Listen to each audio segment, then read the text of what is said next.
Hello and welcome students. मैं सुरेश आपका एक बार फिर विनायक वे स्पोकन इंग्लिश में स्वागत करता हूं। जैसा कि हम जो सीरीज चल रही है वर्क डन की, वर्क डन में हमने सबसे पहले ये देखा था कि जब काम हमारा आज की स्थिति यानी प्रेजेंट कंडीशन में पूर्ण हो तो उस केस में हम हैज हैव और एक्शन का थर्ड फॉर्म यूज करेंगे। देन आफ्टर हमने पढ़ा था कि अगर काम पूर्ण हमारा पास्ट में हो उस केस में हम हेड का यूज करेंगे और एक्शन का कौन सा फॉर्म लगाएंगे, थर्ड फॉर्म लगाएंगे। सबसे कॉमन चीज जो तीनों सीरीज में यानी तीनों क्लासेस में एक चीज कॉमन रहेगी आपके बीच में, वो रहेगी कि आपका जो एक्शन है वो तीनों में सिमिलर रहेगा। Your action will be similar in thrice cases. तीनों केसेस में आपका जो एक्शन है सिमिलर रहेगा। रीजन क्या है इसके पीछे कि जब जब हमारा वर्क डन होगा डेफिनेटली उस केस में हमारे पास एक्शन का कौन सा फॉर्म होगा, थर्ड फॉर्म होगा। बस जो चेंजेस होंगे वो केवल टाइम वर्ड के होंगे, ओनली ऑन काय के होंगे, टाइम वर्ड के होंगे। सो लेट्स सी इसका थर्ड पार्ट यानी कि series number third work done का थर्ड नंबर का पार्ट है। प्रेजेंट का हो गया, पास्ट का हो गया, देन फ्यूचर का। So let get started.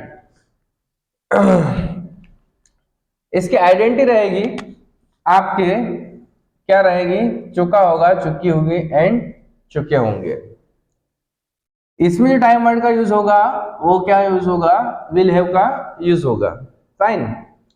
जब हम पॉजिटिव सेंटेंस का यूज करेंगे तो विल हैव लगाएंगे, देन आफ्टर एक्शन का थर्ड फॉर्म। अब एक चीज यहां से परमानेंट रूल, यूनिवर्सल रूल जिसको हम बोलते हैं कि यूनिवर्सल रूल किसे कहा जाता है, ऐसा रूल जो कभी चेंज नहीं होता, नेवर चेंज। फाइन। सो यहाँ पर यूनिवर्सल रूल ये है कि हमारे पास जो हैव है, हैव के बाद अगर एक्शन आती है, इफ एक्शन कम्स, तो हमेशा एक्शन का थर्ड फॉर्म रहेगा। It's permanently rule. ये क्या है, परमानेंट रूल है कि जब भी हमारे पास हैव आएगा, हैव के बाद हमेशा फॉरएवर एक्शन कौन सा फॉर्म यूज होगा, थर्ड फॉर्म यूज होगा। So here we take some example. जैसे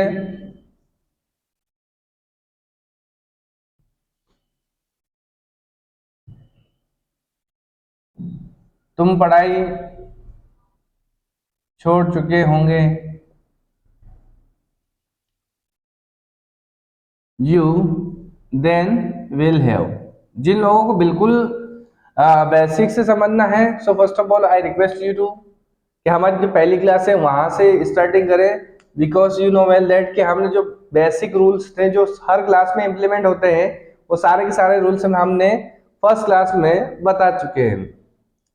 क्योंकि यहाँ हम we are just talking here I you and he, यहाँ पर हम केवल आई और वी, ही और यू का ही डिस्कस कर रहे हैं रेदर देन अदर सब्जेक्ट। यानी कि जो ऐसे सब्जेक्ट है वी शी, इनके साथ क्या यूज होगा हम पहले ही मेंशन कर चुके हैं। तो फर्स्ट ऑफ ऑल हमारी जो पुरानी क्लासेस देखें, so that it will be clear to you now.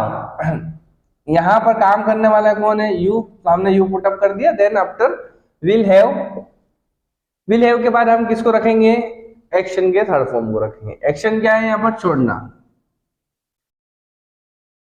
Left. पढ़ाई को क्या बोलते हैं, स्टडीज। ये आपका आंसर हो गया, it's your answer. You will have left study, अगर तुम्हारी स्टडी है तो your study. Fine. Next one,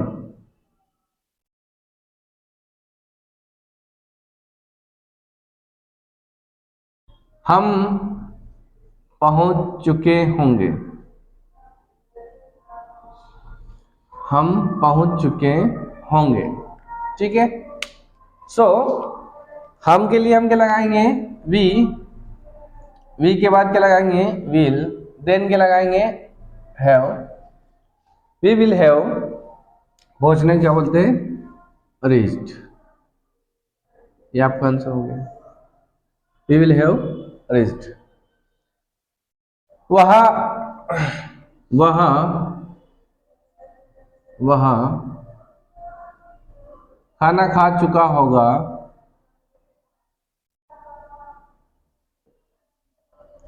वह फोर के लगाएंगे ही, देन विल, देन के लगाएंगे हम हैव, देन एक्शन ईट, ईट का थर्ड फॉर्म ईटन, फूड। रानी सो चुकी होगी, कई बार कहते हैं कि उसको फोन मत लगाओ, वो सो चुकी होगी, डोंट डिस्टर्ब हर। फाइन। सो हम यहां पर कहेंगे कि रानी सो चुकी होगी। So here Rani will have slept. Sleep का थर्ड फॉर्म। सो यहाँ से दो चीज इंपॉर्टेंट निकल के आती है हमारे लिए। पहली तो ये निकल के आती है कि चुका चुकी केस में हमारे पास विल हैव का यूज होगा। किसके केस में? चुका होगा चुकी होगी केस में हमारे पास विल हैव का यूज होगा। हमको तीनों पार्टीशन को वन बाय वन समझना है, अंडरस्टैंड करना है कि तीनों में सिमिलरिटी क्या है और डिफरेंसेस क्या है। ठीक है, सिमिलरिटी तो ये है कि तीनों में एक्शन का थर्ड फॉर्म यूज हुआ है, और डिफरेंसेस ये है कि पहले केस में हमने हैज हैव का यूज करा जब चुका है का पैटर्न था हमारे पास, काय का पैटर्न था, चुका है का जब हमारा काम आज की कंडीशन में पूर्ण हुआ था। देन आफ्टर हमने हैड का यूज करा कब? जब हमारा काम पास्ट में हुआ था। जैसे यू हैड स्लेप्ड, तुम सो चुके थे। वी हैड रीच्ड, हम पहुंच चुके थे। वी हैड डिस्कस्ड, हम डिस्कस कर चुके थे। वी हैव टेकन डिसीजन, हम डिसीजन ले चुके थे। We have attended meeting, sorry we had attended meeting, हम मीटिंग में शामिल हो चुके थे। We have we'd had call received, हम फोन उठा चुके थे। ठीक है, हम पैसे डिपॉजिट कर चुके थे। We had deposited money. Fine, हम पैसे निकाल चुके थे। वी हैड विड्रॉल अमाउंट या मनी। फाइन, तो वो केस था। बट हम जिस केस पे आज प्रेजेंटली बात कर रहे हैं वो बात कर रहे हैं हम चुका होगा चुकी होगी की। और चुका होगा चुकी होगी केस में काय का यूज होता है? विल हैव का यूज होता है। और एक्शन का कौन सा फॉर्म यूज होता है? Third form. तो it was our positive case. ये हमारा क्या था? पॉजिटिव केस था। इसके नेगेटिव केस में कुछ समझाने जैसा कुछ नहीं है, लेकिन लेट्स सी। इन सारे सवालों को हम नेगेटिव बना सकते हैं।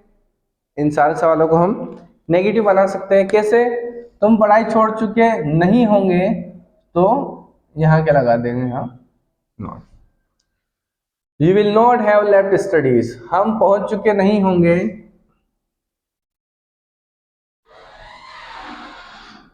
हम पहुंच चुके नहीं होंगे, तो हमारे पास यहां पे क्या लग जाएगा? नोट लग जाएगा। किसके पीछे नोट लगेगा? विल के पीछे नोट लगेगा। अब अगर आपको ये कभी सोच में पड़ जाए कि नहीं यार किसके साथ लगाएंगे हम, आई मीन किसके पीछे नोट लगाएंगे, क्योंकि कई बार क्या है आपको यहाँ पर दो दो तीन तीन वर्ड मिलेंगे, यानी कि टाइम वर्ड मिलेंगे। तो ऐसे केसेस में हमेशा याद रखिए कि अगर आपके बीच में सब्जेक्ट और एक्शन के बीच में अगर दो तीन चार कोई भी लोग हो, तो सबसे पहले आपको ये देखना है कि जो पहला बंदा है टाइम वर्ड का, किसका? टाइम वर्ड का जो पहला बंदा है उसके पीछे नोट लगाना है। ओके, उसके पीछे नोट लगाना है। ठीक है। सो नेगेटिव हमने समझ लिया। क्या करना है? उसी में एडजस्ट करना है। क्या करना है? विल के पीछे क्या लगाना है? नोट। एग्जांपल एक आध देख लेते हैं।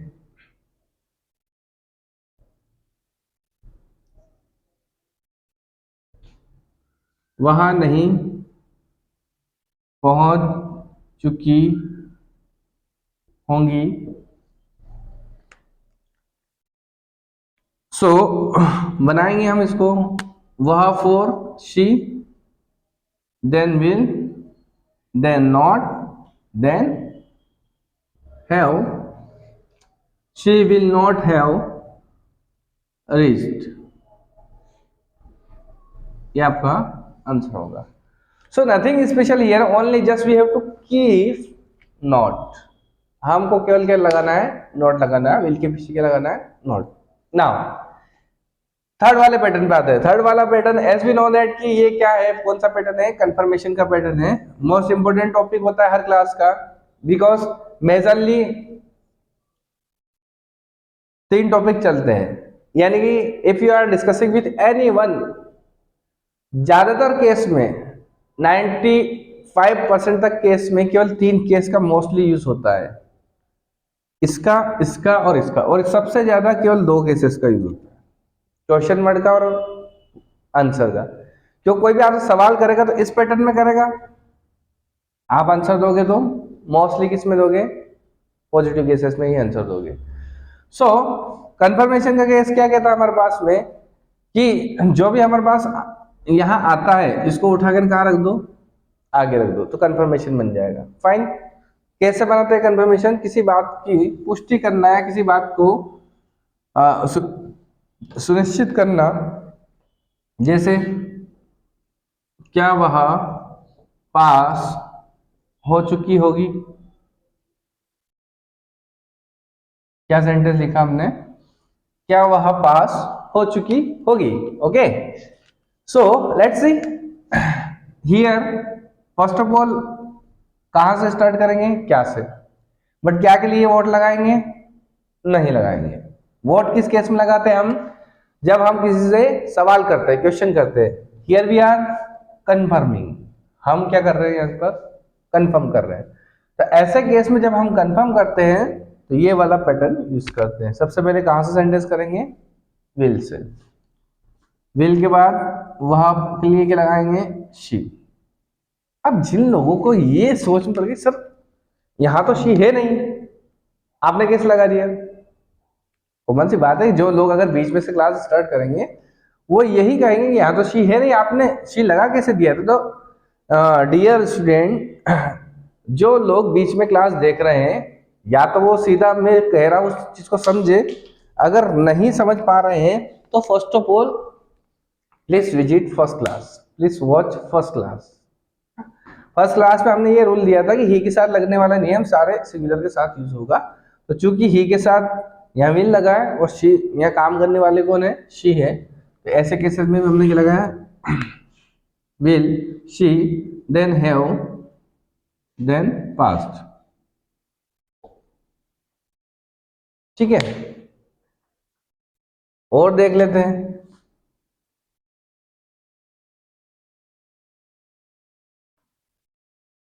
क्या वह अंग्रेजी पढ़ना सीख चुका होगा,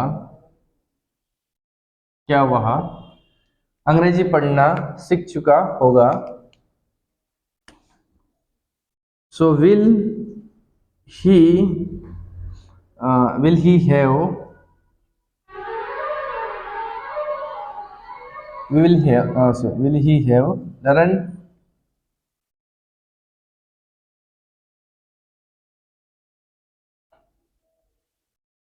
to read English। फाइन। यहाँ पर एक जो चीज नहीं आई है, काम क्या है, सीखना। एक और काम आ गया, यहाँ पर दो वर्क आ गए, सीखना एंड पढ़ना।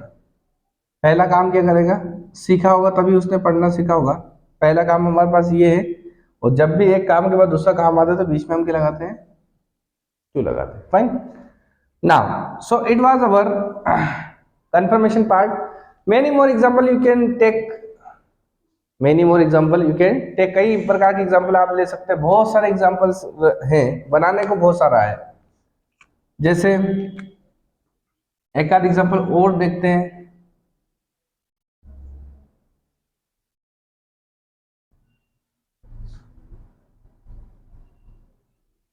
क्या राम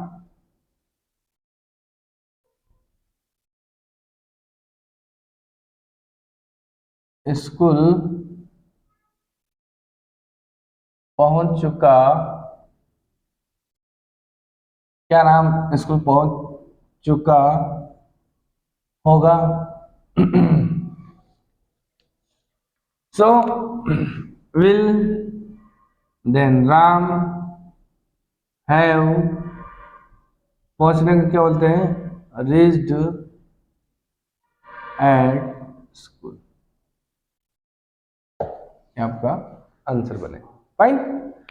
सो ये हमारा डन।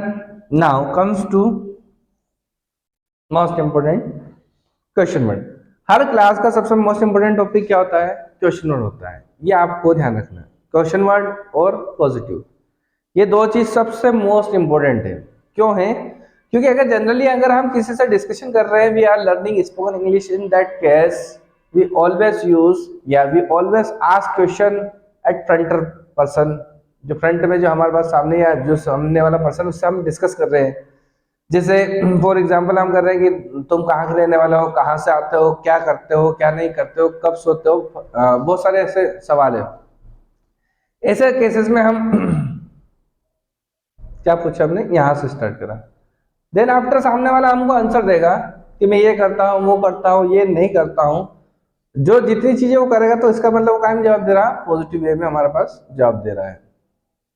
इसलिए दो चीजें हर क्लास में मोस्ट इंपॉर्टेंट होती है। कौन सी? एक तो उसका पॉजिटिव और एक उसका क्वेश्चन वर्ड। बहुत रेयर केस में नेगेटिव और कंफर्मेशन का तो बहुत कम यूज पड़ता है, बट पड़ता जरूर है। नाउ हम बात कर रहे हैं, we are just talking about question word. कैसे बनाएंगे?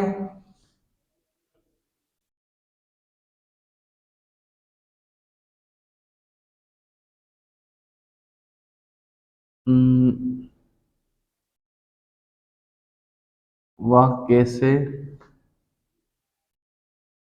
पहुंच चुका होगा, वह कैसे पहुंच चुका होगा।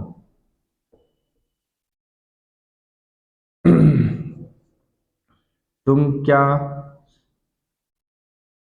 कर चुके होंगे, राम कहाँ खेल चुका होगा। ठीक है। So we have taken here सब एग्जाम्पल। अब तीनों अलग अलग प्रकार के एग्जाम्पल इसलिए लिए हमने, so that you can understand what I am trying to tell you. कि question word, then will, then subject, then have, then action का थर्ड फॉर्म। सो कैसे बनाएंगे? The sentence here start from कैसे। कैसे के लिए हम क्या लगाएंगे? हाउ। ये सबसे इनिशियली स्टार्टिंग है क्वेश्चन बनाने की। और भी तरीके हैं, बट सबसे इनिशियली स्टार्टिंग ये है क्वेश्चन बनाने की। सबसे पहले क्वेश्चन वर्ड पुट अप करा, देन यहाँ पर हमारे पास क्या है? विल, तो यहाँ पर लगाओ विल आप। विल के बाद सब्जेक्ट काम करने वाला, पहुंच कौन रहा है, वह के लिए लगा दिया ही। देन आगे क्या है? सब्जेक्ट के बाद में क्या है? हैव है। इसके बाद एक्शन का थर्ड फॉर्म, एक्शन का थर्ड फॉर्म क्या है? पहुंचना, रेस्ट। ये आपका आंसर होगा। फाइन। नाउ नेक्स्ट वन, तुम क्या कर चुके होंगे। सो हियर सेंटेंस में काम करने वाला कौन है, बट क्वेश्चन कहां से स्टार्ट होगा? क्या से। क्या के लिए क्या स्टार्ट करेंगे? व्हाट, देन के लगाएंगे विल, देन काम करने वाला कौन है? यू। जिन लोगों को नहीं पता तो सबसे पहले फॉर्मूला रटे, सीखे, समझे, पढ़े, बार बार रिपीट करें। Question word, will, then subject, then have. इसको नहीं रटना है, हमको इसको याद रखना है। पहला स्टेप ये, क्योंकि ये जो फॉर्मूला बना है, ये बना किस पे? कुछ नहीं करना, इस वाले फॉर्मूले में क्वेश्चन वर्ड, ये यहाँ पे हमने बस क्वेश्चन वर्ड लगा। We have not done here special things. We only change some things. हमने चेंज करा है क्या कि ये जो फॉर्मूला था इसमें क्वेश्चन वर्ड लगा दिया, ये आपका आंसर बन गया। Very simple. What will you have done? Do का थर्ड फॉर्म डन। राम कहाँ खेल चुका होगा। So here sentence will be start from where. कहाँ से स्टार्ट होगा? Where, then will, then Ram, then have. Play का थर्ड फॉर्म क्या होता है? प्ले। ठीक है। सो ये हमारी क्या की क्लास थी? वर्क डन के, वर्क डन का पैटर्न हम जो पढ़ रहे थे उसका फ्यूचर वाली कंडीशन थी। अब चूंकि हमारा जो वर्क डन की जो कंडीशंस है वो कंप्लीट होती है, तो हम इन तीनों में डिफरेंस बताएंगे। ये वर्क डन की जो कंडीशन है, और उसमें भी केस कौन से चल रहे हैं हमारे, हैव हैज वाले है ना। तो हैव हैज वाले वर्क डन की कंडीशन में हमने अभी तक जो पढ़ा है, इन तीनों में एक बार और डिफरेंस देंगे, क्योंकि हमारा हमेशा से रूल रहा है कि जो एक प्रकार का पैटर्न पढ़ने के बाद हम उसमें डिफरेंस बताते हैं। सो लेट्स सी, क्लास का पैटर्न क्या था हमारे पास, वर्क डन का पैटर्न था।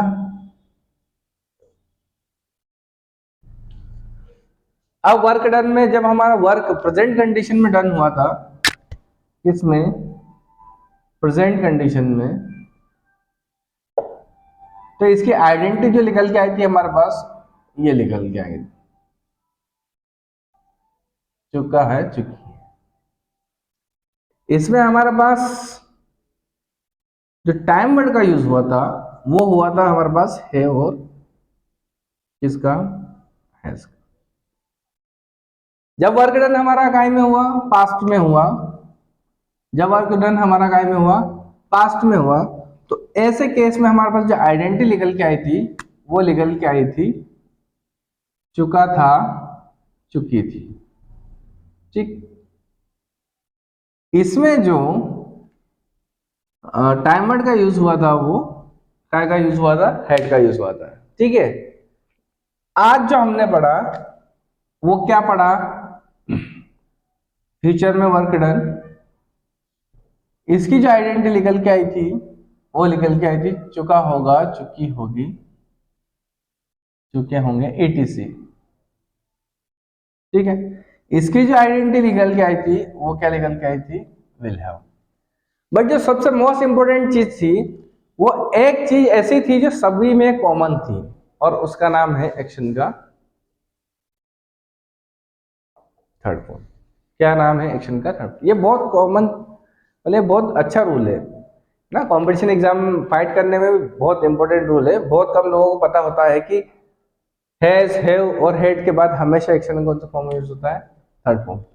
सो हम आशा करते हैं कि ये क्लासेस आपको अच्छी लगी होगी। अगर आपको ये क्लासेस अच्छी लगी तो अपने दोस्तों के साथ शेयर जरूर करें, और जितना हो सके, क्योंकि आप जितना शेयर करोगे उतना हमारा कॉन्फिडेंस बिल्ड होगा, और हमको भी ऐसा लगेगा कि हम राइट डायरेक्शन में मूव कर रहे हैं। So wait and watch for the next class.